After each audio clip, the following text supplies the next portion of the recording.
আজকে আমাদের দোকান ছুটি ছিল, যার জন্য আমি সারাদিন কী কী করলাম তোমাদের সাথে সেটাই আজ শেয়ার করবো। তো সকাল সকাল আজকে সেলুনে গিয়ে দাড়ি কেটে চলে এসেছি। তো এখন আমার খুব জোরে খিদে পেয়েছে, ঠিক আছে। তো আগে স্নান টান করে আগে দেখবো কী রান্না হয়েছে। তো ওইদিকে দেখো আমার স্নান টান করা কমপ্লিট হয়ে গেছে। এখন আমি যাচ্ছি হচ্ছে কিচেনের দিকে, মানে আমাদের রান্নাঘরের দিকে। তো এখনও দেখছি, আমি এখন ঢাকনা খুলে দেখছি সয়াবিন আলু তরকারি হয়েছে। তো তারপরে এদিকে এসে দেখছি কি সকালের বাসি ঘুগনি আছে। তো আমি হচ্ছে সয়াবিন আলু তরকারি খাবো, আর মাকে বললো মায়ের তরকারি ডিম ভেজে দেবে, এর থেকে বেশি কিছু হবে না। তো চলো খাওয়া দাওয়ার পরে তোমাদের সাথে দেখা করছি। তো এদিকে দেখছি আমি যখন শুতে এসেছি তখন দেখছি পিছনে গাছে একটা 3টে পেঁপে হয়েছে। তারপরে ভাবলাম কি একটু ঘুমিয়ে নিই, কেননা আজকে ছুটি আছে অনেক দিন পর। তো ঘুম থেকে উঠে আমি গেছিলাম একটু রাম মন্দিরের দিকে। তো ওখান থেকে একটু আড্ডা মেরে এসে দেখছি কি এরা সব আমাকে নিয়ে একটু ভেবেই মজা করছে। তা হঠাৎ করে দেখি কি আমার ভিডিও এরা টিভিতে চালিয়ে সেই মজা নিচ্ছে, ঠিক আছে।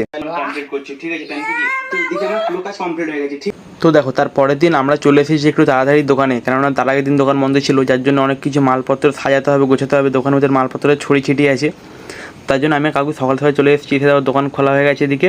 তো এদিকে দোকানের মালপত্র উল্টোপাল্টা হয়ে আছে, সাজানো গোছানো নেই। তো এদিকে আমি সামনের দিকে চলে এসেছি। তো এদিকে লকটা খোলা আছে। এদিকে ওয়েদার প্রচুর খারাপ ছিল সকাল থেকে আজকে, মানে প্রচুর বৃষ্টি হয়েছে সকাল থেকে, ঠিক আছে। তো আচ্ছা ভাবছিলাম দোকান খুলবো না, কিন্তু তার ভাবলাম না, একদিন বন্ধ হয়ে গেছে, যাতে দোকান তো খুলতেই হবে। তারপরে আর কি হঠাৎ করে যেই আমি খুলেছি তখন দেখছি কি আমার পোঁদের কালি, মানে কড়ার পোঁদের কালি এখানে পাথরের উপর লেগে গেছে, তাই ঘষে তুলছিলাম। তারপরে ভাবলাম না, আগে প্লেটগুলো মুছে নিই, কারণ এর মধ্যে সব মালপত্র সাজাতে হবে। তো যার জন্য প্লেটগুলো ভালো করে ঘষে সব কিছু পরিষ্কার করছিলাম। এদিকে আমার সব ট্রেগুলো পরিষ্কার করা হয়ে গেছে।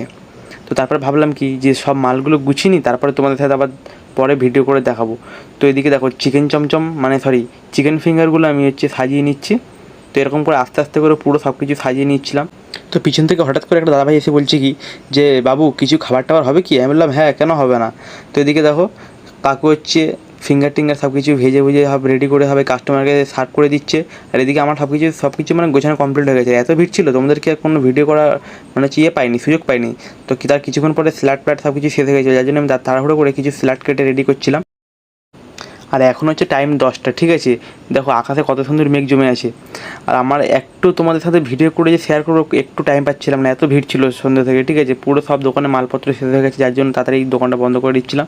তো কাকুকে বললাম কাকু একটু লাইটটা জ্বালাও, কিছু দেখা যাচ্ছে না, একটু ভিডিও করে নিই।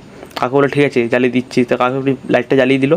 তো আজকের ভিডিওটা এটুকুই ছিল। যদি ভিডিওটা ভালো লাগে তোমার চ্যানেলটা সাবস্ক্রাইব করে রাখো, আর তোমাদের সাথে দেখা হচ্ছে নেক্সট ভিডিওতে।